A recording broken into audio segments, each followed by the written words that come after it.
बहुत रात हो गई है, अभी तक मनीषा बिटिया दफ्तर से घर नहीं आई। अरे डोंट वरी रामू, आ जाएगी। समझदार और पढ़ी लिखी लड़की है, ऊपर से अपने फौजी बाप की तरफ बहादुर भी है। तुम जाकर खाना लगाओ रामू, वो आती ही होगी। जी मालिक। मनीषा मनोहर की इकलौती बेटी थी। मनीषा की माँ का उसके बचपन में ही स्वर्गवास होने और मनोहर के फौजी होने के कारण मनोहर ने अपनी बेटी को बिल्कुल लड़कों के जैसा ही पाला था। उस दिन देर रात को मनीषा का इंतजार करते हुए मनोहर और उसका नौकर रामू बात कर ही रहे थे कि मनीषा अपनी कार में ऑफिस से घर आती है। अरे रामू काका, बड़ी भूख लग रही है, जल्दी से खाना लगा दो। और कल मेरे कुछ खास क्लाइंट्स घर पर लंच के लिए भी आ रहे हैं, तो कुछ अच्छा सा बना देना। और बताओ मनीषा बेटा, ऑफिस का काम कैसा चल रहा है? एकदम जबरदस्त चल रहा है पापा। इनफैक्ट कल की प्रेजेंटेशन में तो मैंने 2 करोड़ की डील फाइनल कर दी और अगले हफ्ते हमारी कंपनी नया प्रोडक्ट लॉन्च करने वाली है। पता है पापा, मुझे इसका हेड बनाया जा रहा है। अरे वो ये हुई ना मेरी शेर बेटे वाली बात। वेरी गुड बेटा। रामू उस घर में पिछले 28 साल से नौकरी कर रहा था, तो वो घर के सदस्य जैसा ही था। रामू मनीषा को चिढ़ाते हुए कहता है, मनीषा बिटिया, आप कल बाजार से थोड़ी सब्जियां लेकर आओगी? कल तो आपके दफ्तर की छुट्टी भी है। काका, मैं आपको अपना मोबाइल दे देती हूँ, आप ऑनलाइन सब्जियाँ मंगवा लेना, मैं पेमेंट कर दूंगी। वो क्या है कि मुझे घर के कामों से थोड़ी एलर्जी है। ठीक है बिटिया। 2 हफ्ते बाद मनोहर को उसके दोस्त किशन का फोन आता है।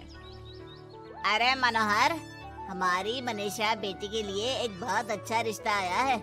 लड़का इंजीनियर है दुबई में। तू कहे तो बात आगे बढ़ाऊं? हाँ, रिश्ते की बात तो आगे बढ़ा ही सकते हैं, लेकिन लड़के वालों की कुछ शर्तें भी तो होंगी ना, मतबला, लेन देन वगैरह। अरे यार, लेन देन जैसी तो कोई शर्त नहीं है उनकी। बस लड़की पढ़ी लिखी और घरेलू होनी चाहिए, जो कि यहाँ इंडिया में अपने सास ससुर की सेवा करे और घर संभाल सके। अरे यार किशन, तू तो मनीषा को जानता ही है, पढ़ी लिखी और जिम्मेदार तो है वो, लेकिन घर के नहीं बाहर के कामों में मुझे नहीं लगता कि वो मानेगी। लेकिन फिर भी मैं उसे पूछ के बताता हूँ तुझे। मनोहर अपनी बेटी से उसके लिए आए रिश्ते की बात करता है और उसे लड़के वालों की शर्त के बारे में भी बताता है, जिस पर मनीषा कहती है, पापा आप तो जानते हैं ना कि मुझे घर के कामों में कोई इंटरेस्ट नहीं है और आपने मुझे पढ़ा लिखा के अपने पैरों पे खड़ा होना सिखाया। क्या इस दिन के लिए कि एक दिन मैं शादी करके किसी का घर संभालूं? ना, मुझे नहीं करनी शादी वादी, आप मना कर दो उन्हें। इतना कहकर मनीषा घर से बाहर चली जाती है। रास्ते में उसे उसकी फ्रेंड का फोन आता है, जो उसे बाकी फ्रेंड्स के साथ एक रेस्टोरेंट में बुलाती है। मनीषा जाना तो नहीं चाहती थी, लेकिन उस रिश्ते की बात से हुए खराब मूड को बदलने के लिए वो चली जाती है। मनीषा और उसके दोस्त एक टेबल पर बैठे होते हैं कि उसकी नजर उसी रेस्टोरेंट में गिटार बजा रहे एक लड़के पर पड़ती है, जो मनीषा की फेवरेट धुन बजा रहा होता है। मनीषा झट से सारी बातें भूलकर उस गिटार की धुन में खो जाती है। थोड़ी देर बाद सब उस लड़के की परफॉर्मेंस पर तालियां बजाते हैं, तो मनीषा भी स्माइल करके तालियां बजाने लगती है। उसी शाम जब मनीषा घर जा रही होती है, तो उसे वही लड़का दिखता है जो रेस्टोरेंट में गिटार बजा रहा था। वो अपनी गाड़ी रोककर उससे पूछती है कि हाय, तुम वही हो ना जो थोड़ी देर पहले रेस्टोरेंट में गिटार बजा रहे थे? I am so impressed with your talent. Actually वो मेरी फेवरेट धुन थी। जी थैंक यू, ये मेरा शौक भी है और इससे मेरी थोड़ी बहुत गुजारे लायक कमाई भी हो जाती है। अच्छा, और क्या करती हो? जी मैं कॉफी बहुत अच्छी बनाता हूँ। और कॉफी के अलावा भी बहुत कुछ। एक्चुअली मुझे खाना बनाने का बहुत शौक है और खाली समय में या तो मैं गिटार बजाता हूँ या फिर कुकिंग करता हूँ। इसी तरह बहुत देर तक बातें करते करते दोनों एक दूसरे को अपना नंबर देते हैं और फिर धीरे धीरे पहले उनके बीच गहरी दोस्ती और फिर प्यार हो जाता है। फिर एक समय आता है जब दोनों शादी करने का फैसला करते हैं।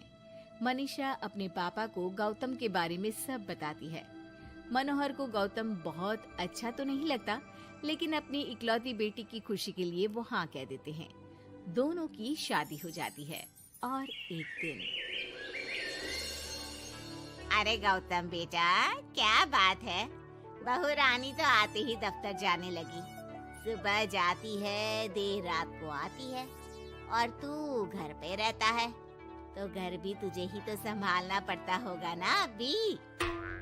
जी आंटी जी, वो मेरा काम कुछ कम ही चल रहा है और घर चलाने के लिए किसी को तो दफ्तर जाना ही पड़ेगा ना, तो मनीषा ही चली जाती है और मैं घर पे रहकर सारा दिन करूँगा क्या, तो घर ही संभाल लेता हूँ। हाँ बेटा, कह तो तू सही रहा है, लेकिन समाज को क्या कहेगा? समाज के भी कुछ नियम कायदे होते हैं, लेकिन यहाँ तो उल्टी ही गंगा बह रही है। अच्छा, मैं तो चलती हूँ बेटा। रात को मनीषा घर आती है तो गौतम उसे कहता है कि सुनो, आज हरलीन आंटी आई थी, कह रही थी कि आसपास के लोग बातें बनाने लगे हैं कि तुम मर्दों की तरह काम पे जाती हो और मैं औरतों की तरह घर संभाल रहा हूँ।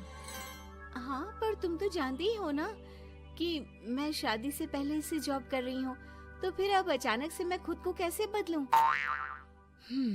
एक काम करते हैं, तुम कुछ महीनों के लिए घर से ही ऑनलाइन सारा काम कर लो और हो सके तो घर के काम ट्राई भी कर लो, और मैं बाहर जाकर अपने लिए पक्की नौकरी ढूंढता हूँ।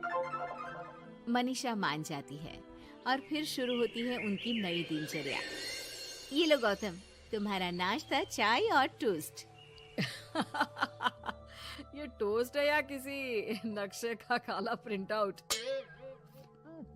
अरे मेरी माँ चाय में चीनी डालते हैं, नमक नहीं। ठीक है, मैं क्या करूं? चीनी और नमक एक जैसे ही तो दिखते हैं ना। तुम्हें खाना है तो खाओ, वरना ऐसे ही जाओ। अच्छा, तो तुम्हारी क्वालिफिकेशंस क्या है? क्या काम आता है तुम्हें? जी, मैंने वैसे तो बीकॉम किया है, लेकिन काम का कोई एक्सपीरियंस नहीं है। एक्चुअली मेरे पेरेंट्स ने ज़बरदस्ती मुझे ये डिग्री करवा दी थी। मुझे तो गिटार बजाना ही पसंद है सर। ठीक है मिस्टर गौतम, जब हमारी कंपनी को किसी गिटार परफॉर्मेंस की ज़रूरत होगी तब आपको बुला लिया जाएगा। फिलहाल के लिए आप जा सकते हैं। जॉब ना मिलने के दुख में मुख लटकाए गौतम घर आता है तो देखता है कि अरे ये क्या मनीषा, सारा घर बिखरा पड़ा है और ये किचन की ये हाल। अरे सब ठीक तो है ना? सब ठीक है गौतम, बस मुझे भूख लगी थी तो सोचा कुछ बना के खा लूं, लेकिन मुझे कोई सामान मिल ही नहीं रहा था और फिर पता चला कि गैस भी खत्म हो गई है और मुझे सिलेंडर बदलना नहीं आता। अच्छा, क्यों ना हम बाहर से ही खाना मंगवा ले? हाँ, अच्छा ये तो बताओ, तुम इतने उदास क्यों लग रहे हो? अरे क्या बताऊं, मुझे नौकरी नहीं मिली, लगता भी नहीं कि मिलेगी कभी। दोनों उदास होकर एक दूसरे की तरफ देखते हैं, फिर थोड़ी देर बाद हंस पड़ते हैं। मुझे लगता है हमें वही काम करना चाहिए जो हमें अच्छे से आता है। कल से मैं ही ऑफिस जाया करूंगी। और मैं हमारा ये प्यारा सा घर संभालूंगा।